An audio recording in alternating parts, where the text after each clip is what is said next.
au Seigneur, il est bon, il est merveilleux. Nous voulons partager avec vous une petite belle étude biblique sur un des livres de la Bible qui est très connu, un livre de l'Ancien Testament, un des petits livres de l'Ancien Testament qui raconte l'histoire d'un prophète, de son travail qu'il a pu faire. Et c'est le livre de Jonas. Ce livre est l'un des rares que Jésus a fait allusion entièrement de toute son histoire, parce que effectivement, ce livre rapporte les récits qui coïncident ou qui un peu donnent l'image ou le type de la résurrection du Seigneur. Quand Jonas a fait donc dans le ventre du poisson, Jésus a dit, comme Jonas a été dans le ventre du poisson, le Fils de l'homme fera aussi 3 jours. Donc c'est une belle illustration. Et ce livre, comme j'ai dit, c'est un petit livre qui a beaucoup de leçons qu'on peut tirer. J'aimerais aujourd'hui prendre une des leçons que nous pouvons tirer de ce livre, de ces récits merveilleux de Jonas. Donc, pour cela, je voudrais juste lire le chapitre premier. Donc, le chapitre premier de Jonas. Et après, je tenterai de parler de la leçon que nous voulons tirer de ce livre. La parole de l'Éternel fut adressée à Jonas, fils d'Amittai, en ces mots. « Lève-toi, va à Ninive, la grande ville, et crie contre elle, car sa méchanceté est montée jusqu'à moi. » Et Jonas s'éleva pour fuir à Tarsis, loin de la face de l'Éternel. Il descendit à Jappo, et il trouva un navire qui allait à Tarsis. Il paya les prix du transport. Il s'embarqua pour aller avec les passagers à Tarsis, loin de la face de l'Éternel. Mais l'Éternel fit souffler sur la mer un vent impétueux, et il s'éleva sur la mer une grande tempête. Les navires menaçaient de faire naufrage. Les mariniers eurent peur et ils implorèrent chacun leur Dieu, et ils jetèrent dans la mer les objets qui étaient sur le navire afin de les rendre plus légers. Jonas descendit au fond du navire et se coucha et s'endormit profondément. Le pilote s'approcha de lui et lui dit, « Pourquoi dors-tu? Lève-toi, invoque ton Dieu. Peut-être voudra-t-il penser à nous et nous ne périrons pas. » Et ils se dirent l'un à l'autre, « Venons et tirons au sort pour savoir qui nous attire ces malheurs. » Ils tirèrent au sort et le sort tomba sur Jonas. Alors ils lui dirent, « Dis-nous qui nous attire ces malheurs. Quelles sont tes affaires et d'où viens-tu? Quel est ton pays et de quel peuple es-tu? » Et il leur répondit, « Je suis hébreu et je crains l'Éternel, le Dieu des cieux, qui a fait la mer et la terre. » Ces hommes eurent une grande frayeur et lui dirent, « Pourquoi as-tu fait cela? » Car ces hommes savaient qu'ils fuyaient loin de la face de l'Éternel parce qu'il le leur avait déclaré. Ils lui dirent, « Que te ferons-nous pour que la mer se calme envers nous? » Car la mer était de plus en plus orageuse. Il leur répondit, « Prenez-moi et jetez-moi dans la mer, et la mer se calmera envers vous, car je sais que c'est moi qui attire sur vous cette grande tempête. » Ces hommes ramaient pour gagner la terre, mais ils ne le purent, parce que la mer s'agitait toujours plus contre eux. Alors ils invoquèrent l'Éternel et dirent, « Ô Éternel, ne nous fais pas périr à cause de la vie de cet homme, et ne nous charge pas du sang innocent. Car toi, Éternel, tu fais ce que tu veux. » Puis ils prirent Jonas et le jetèrent dans la mer, et la fureur de la mer s'apaisa, et ces hommes furent saisis d'une grande crainte de l'Éternel, et ils offrirent un sacrifice à l'Éternel, et firent des vœux. Alléluia. Une histoire vraiment drôle qui montre quelqu'un qui ose fuir loin de la face de l'Éternel.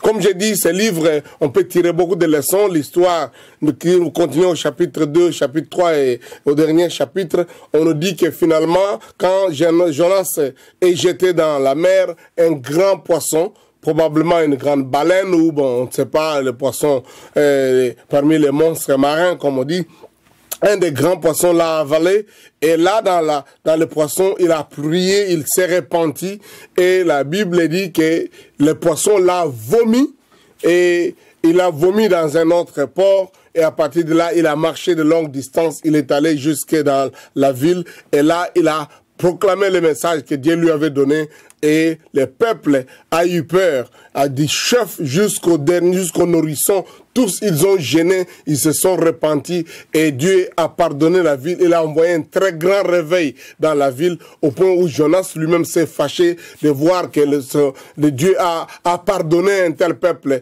le peuple de Ninive qui était connu à l'époque comme la ville, une très grande ville, très grande ville. Pour traverser toute la ville, il fallait 4 jours de marche. Donc, en quelque sorte, c'est beaucoup de choses que nous pouvons tirer de ces livres. Mais je voudrais prendre une des leçons assez drôles. Peut-être que j'ai peut-être personnellement pas entendu quelqu'un d'autre, mais je crois que le Saint-Esprit m'a inspiré pour que je prenne à partir de ces textes-là une leçon importante. Ce que nous voulons dire ici, c'est, si je dois dire quelque chose, ne vous embarquez pas dans le navire d'un enfant de Dieu qui est en train de désobéir au Seigneur. Ne vous embarquez pas dans les navires dans lesquels un enfant de Dieu est en train de fuir la volonté de Dieu. Je reprends, ne vous embarquez pas dans un navire avec un enfant de Dieu ou dans un navire où un enfant de Dieu est en train de fuir loin de la face de Dieu. En fait, vous me direz, mais ces gens-là n'ont pas, et ils avaient leur voyage. Ils allaient là où ils devaient aller, selon les lectures que nous devons lire. Mais l'enfant de Dieu qui fuyait loin de la face de l'Éternel s'est retrouvé comme un des passagers dans ces bateaux. Et voilà combien de problèmes qui leur arrivent. Effectivement, le récit commence comme celui-là. Quand Dieu dit à Jonas, il lui donne pas un bon message. Un message en fait, montrant que Dieu va punir un peuple. Toute une ville entière va être punie. C'est beau d'être prophète qui doit annoncer des grandes bénédictions, des miracles extraordinaires, de la visitation du Seigneur. Oh, Dieu va vous combler de biens. Non, mais avoir un message de dire ainsi, dit l'Éternel, dans 3 jours, si vous ne vous répandez pas, dans 40 jours, dans 30 jours, dans une année, si vous ne vous répandez pas, vous aurez des problèmes. Ce n'est pas toujours facile d'être un tel prophète, quand même.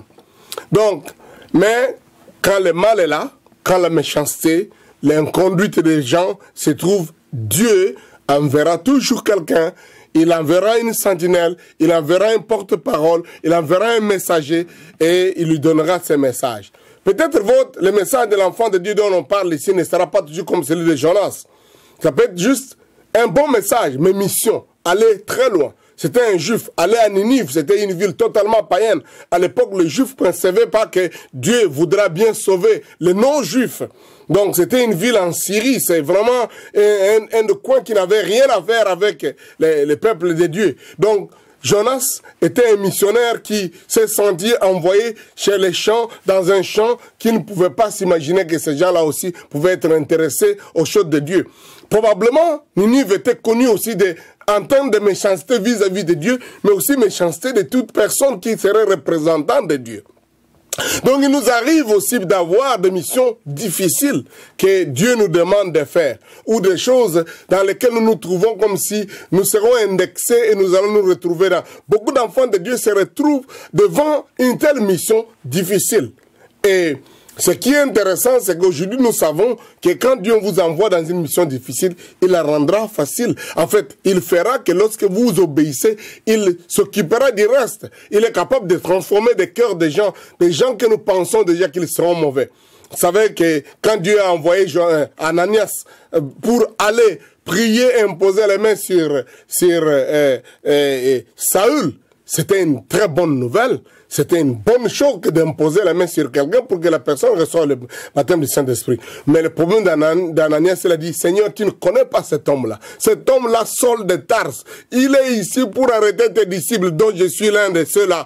Donc, il va me faire du mal.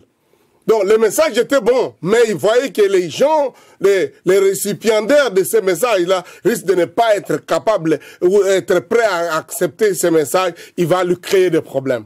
Donc, il arrive toujours quelques raisons pour lesquelles les enfants de Dieu tentent un peu de fuir la mission ou ne pas faire ce que Dieu leur demande. Donc Dieu nous demandera certainement des choses de tout genre de la vie. Et donc, ne nous mettons pas rapidement en train de dire, oh non, Jonas était mauvais. Non, il arrive que ça soit pas toujours très facile. Mais ce qui est grave ici, c'est le fait, au lieu peut-être de négocier avec Dieu, mais c'est de tenter de fuir loin de la face de Dieu. Et c'est ça qui arrive dans la vie de beaucoup d'enfants de Dieu, malheureusement. Ils connaissent clairement la volonté de Dieu, la direction de Dieu, la mission de Dieu, mais ils pensent trouver une solution autrement. Parfois même on dit, bon, je vais voir si vraiment c'est Dieu qui me parle ou ce n'est pas Dieu qui me parle. Lui, il sait, oui, c'est Dieu qui lui parle. Mais il dit, je ne veux pas obéir, je vais voir.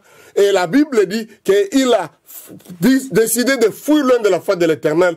Et on toujours crie que non, si tu n'es pas en train d'accomplir la volonté de Dieu, si tu es en train de désobéir à Dieu, les choses seront difficiles pour toi. Non, dans le cas de Jonas, les choses n'ont pas été difficiles. Au contraire, il a trouvé un navire qui était disponible, il a eu l'argent, il a eu la possibilité de faire encore beaucoup de choses tout en désobéissant à Dieu. Donc, beaucoup de croyants, vous connaissez cette question, ils se posent toujours, mais comment un tel homme qui désobéit à Dieu peut-il voir que ces choses marchent pour lui? Ces choses, l'argent, il en a, les choses. Ça peut arriver. Ce n'est pas toujours que, puisque toutes les choses, ce que tu es en train de faire avance, ça prouve que vous êtes toujours dans le plan de Dieu. Donc, c'est une grande question que les gens parfois me posent, la question de comment Dieu peut utiliser ou comment Dieu peut faciliter un tel homme qui est désobéissant, qui fait de mauvaises choses. Comment Dieu peut faire que ces choses avancent. Quand les choses marchent, quand vous trouvez un bateau, quand vous voulez trouver un navire, quand vous voulez trouver l'argent, aussi longtemps que ce n'est pas de la volonté de Dieu, donc il est vrai que humainement, ça donne l'air de réussir et d'avancer, mais en même temps, grave qui peut arriver. Mais ma leçon que je voulais tirer aujourd'hui, c'est ces gens, les pauvres mariniers, c'est les marins, les gens qui étaient dans ces navires-là, qui se retrouvent avec un tel passager, un passager encombrant, un passager porte-malheur. Et il s'y engage avec lui, il est là, il leur a payé l'argent, et voici en train de partir. Pour Dieu, ce bateau, ce navire qui est en train de déplacer, ces mariniers, ces pilotes qui encouragent ou qui s'engagent, qui entrent dans la voie de la désobéissance de son prophète, doit aussi subir les conséquences de leur désobéissance. C'est Dieu-là qui a dit, j'ai pénis, j'ai châtié celui que j'aime. Quand vous vous retrouvez par hasard, par malheur ou par compromis avec un enfant de Dieu, un homme de Dieu désobéissant, vous courez le risque de vivre ce que ces mariniers ou ces gens qui étaient dans ces bateaux ont connu. Parce que vous naviguez avec eux. C'est l'une des choses qui est parfois la plus terrible de voir ça, que le Dieu, donc, non seulement il nous juge selon nos propres péchés, mais nos péchés à nous peuvent créer des problèmes aux gens qui sont autour de nous. Comme quelqu'un disait, Abraham a péché seul, mais ses péchés ont eu des problèmes du conflit des Juifs et des Arabes jusqu'à aujourd'hui. Adam a péché seul, mais comme c'était l'élu de Dieu, c'était la seule personne, il a, à cause de lui, attiré toute la malédiction sur l'humanité entière. Donc à un certain moment, nos péchés ne sont pas juste moi, mais la famille, les amis, la nation, les gens qui sont avec nous, ceux qui naviguent avec nous, peuvent aussi jouir, en fait, se retrouver dans les problèmes ou la punition, la sanction qui attire notre désobéissance. Comme nos bénédictions aussi, sont des choses dont les gens qui sont avec nous peuvent devenir bénéficiaires. Ils peuvent jouir de nos bénédictions. Comme vous connaissez, la maison de Potiphar fut bénie juste à cause de la présence de Joseph. La présence d'un enfant de Dieu obéissant dans une affaire, dans un business, dans une relation, peut apporter beaucoup de bénédictions. Mais la présence aussi d'un enfant de Dieu désobéissant. Je ne parle pas juste de quelqu'un de désobéissant, je parle d'un serviteur de Dieu, d'un enfant de Dieu désobéissant. Dans un environnement, peut attirer beaucoup plus de problèmes que juste la désobéissance des païens. Ces gens étaient des païens. Ils avaient de leurs dieux, de faux dieux. Ces faux dieux qu'ils servaient, les idoles qu'ils servaient, En fait, cela n'a pas amené forcément que leur navire ait des problèmes. Ils ont eu des problèmes quand la présence d'un enfant de Dieu désobéissant est entrée dans le navire. Et d'après leur pratique, ils ont dit, quelque chose ne marche pas ici. Il y a quelqu'un qui doit être responsable. Ils ont commencé chacun à implorer leur Dieu. Et là, ils arrivent à une conclusion. Non, en tout cas, on doit tirer au sort pour découvrir qui est responsable. Une méthode que de temps en temps on voit dans la Bible qui a été, donc même le peuple de Dieu ont eu recours à ça. Bon, je ne dis pas que c'est toujours ça qu'il faut tirer, qu'il faut faire, mais les enfants de Dieu, dans l'Ancien Testament comme dans le Nouveau Testament, ont eu quand même quelquefois recours à des situations aussi perplexes, dans des situations aussi perplexes, de chercher à voir. Et la Bible dit, le sort tomba sur Jonas et il lui pose des questions. Qui es-tu? Quelles sont tes affaires? Quel business tu viens? Tu viens d'où? Tu es de quel peuple? Donc, tout cet état de choses l'amène à dévoiler sa situation. Et quand il dévoile sa situation, les gens là tentent de résoudre le problème. La Bible dit, il ramène, il fait tout pour faire sortir de cette tempête, de cette vent impétueux. Mais cela n'a pas résolu le problème. Jusqu'à ce qu'il vienne lui demander qu'est-ce qu'on doit te faire pour que nous puissions être calmes. Et lui dit, oui, c'est à cause de moi qu'il y a tous ces problèmes. Faites-moi sortir de votre bateau, jetez-moi dans la mer, et votre navire aura la paix.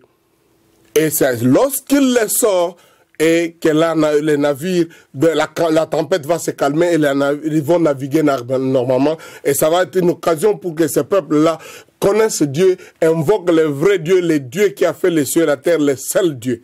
Dieu a ses façons. Il peut utiliser beaucoup de moyens pour amener les inconvertis, pour amener les païens à se convertir. Mais en même temps, il est prudent que vous ne puissiez pas vous embarquer ou vous ne puissiez pas vous retrouver dans un compromis avec un enfant de Dieu désobéissant. J'ai dit ça à quelqu'un, j'ai dit un jour, j'ai dit, Dieu punira, Dieu bénira, Dieu fera beaucoup de choses. Mais ne sois pas, en tant qu'enfant de Dieu, la raison pour laquelle Dieu punit les autres, Dieu crée des problèmes. Soit la raison pour laquelle Dieu bénit les autres. Parce que toi, tu es enfant de Dieu, tu connais le Seigneur. La Bible nous montre que quand nous connaissons la volonté de Dieu et que nous désobéissons à ça, nous aurons des coups plus que celui qui n'a pas connu la volonté de Dieu.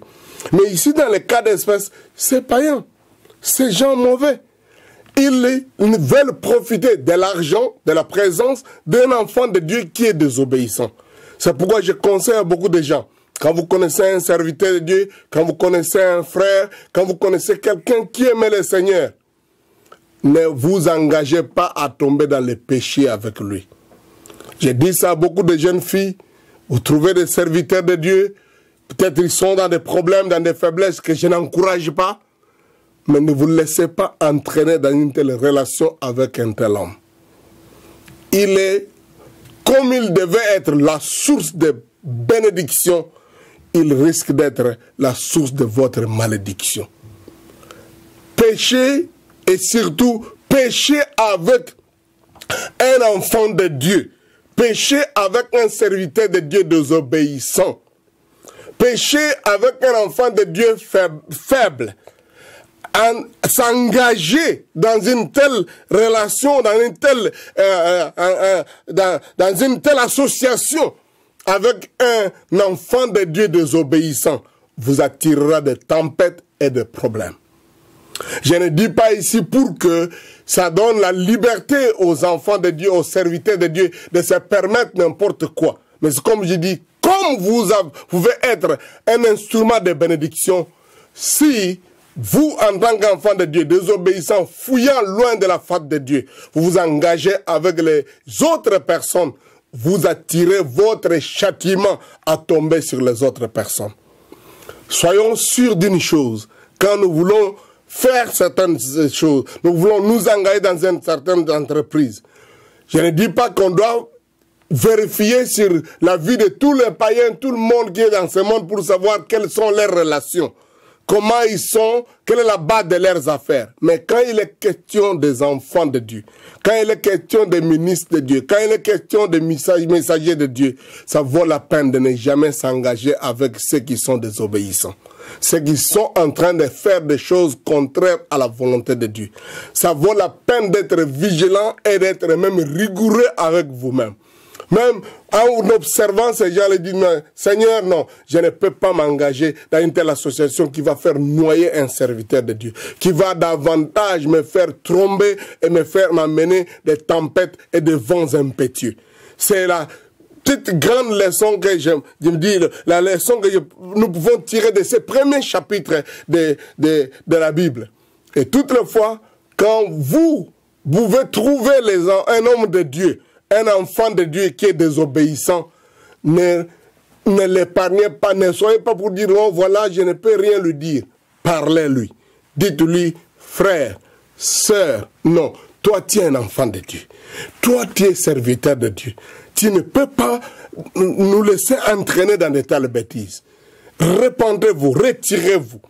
Abimelech a posé la même question à Abraham. Lorsque Abraham a ouvert une porte, au lieu de présenter Sarah comme sa femme, mais il l'a présenté juste comme sa sœur, qui était d'une façon, mais c'est une façon équivoque de présenter la chose.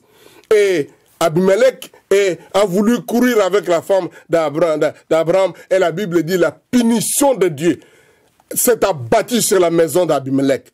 Et Abimelech est venu demander à Abraham, quel mal t'avons-nous fait pour que tu permettes que nous puissions tomber dans les péchés comme ça, pour que nous puissions prendre votre femme pour une prostituée? Quel mal t'avons-nous fait? Une telle question, c'est terrible. Je vois cette question d'Abimelech, un païen, un philistin, qui pose une telle question à un prophète de Dieu, un élu de Dieu, Abraham. Quel mal t'avons-nous fait pour que tu nous laisses entraîner dans ton péché à toi, pour que nous péchions davantage et nos façons de... Parce que la Bible dit, Dieu a frappé Abimelech à cause de la femme d'Abraham. Les péchés des enfants de Dieu, des serviteurs de Dieu, la désobéissance, la fuite des enfants de Dieu, bien aimé, elle tire des conséquences graves.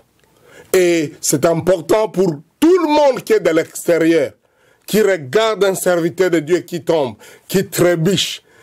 Ne vous engagez pas dans cette histoire. Prenez le temps de peut-être lui parler, de lui dire non frère, non sœur, non, non, toi tu es enfant de Dieu. Je ne peux pas m'entraîner dans cette histoire. Et Dieu vous donnera la bénédiction. Dieu vous donnera en fait, d'être l'instrument par lequel il corrige son serviteur, un instrument par lequel il remet son serviteur ou son enfant sur le droit chemin. Jésus a dit que ceux qui sont ses frères et ses sœurs, ce sont ceux qui font la volonté de Dieu, qui connaissent la volonté de Dieu et lui obéissent, qui font la volonté de Dieu. Il n'y a pas quelque chose de plus important dans la vie que de vivre et marcher selon la volonté de Dieu. Il n'y a pas quelque chose de plus difficile dans la vie que de chercher de fuir loin de la volonté de Dieu, loin de la face de Dieu. Que le Seigneur nous épargne de commettre de telles fautes et surtout que nous ne puissions pas nous embarquer dans les péchés des autres enfants de Dieu, dans les péchés des autres serviteurs de Dieu, dans les péchés de ces gens-là qui connaissent Dieu et qui veulent faire beaucoup de mal. La Bible dit, les gens du monde insultent Dieu, parlent contre Dieu, méprisent Dieu, blasphèment Dieu à cause des péchés des enfants de Dieu. Romains chapitre 2. Que Dieu nous épargne de toutes ces choses. Que nous ne puissions pas être des instruments qui vont devenir des scandales, des pierres d'achoppement pour d'autres gens. Mais en même temps, ne nous engageons pas avec un serviteur de Dieu ou un enfant de Dieu qui pêche et qui ne fait pas la volonté de Dieu. Que le Seigneur vous bénisse et vous comble. Encore une fois, si vous vous retrouvez dans cette situation, il n'y a qu'une seule façon. Laissez-vous plonger dans l'eau. L'eau de la bénédiction, du pardon de Dieu.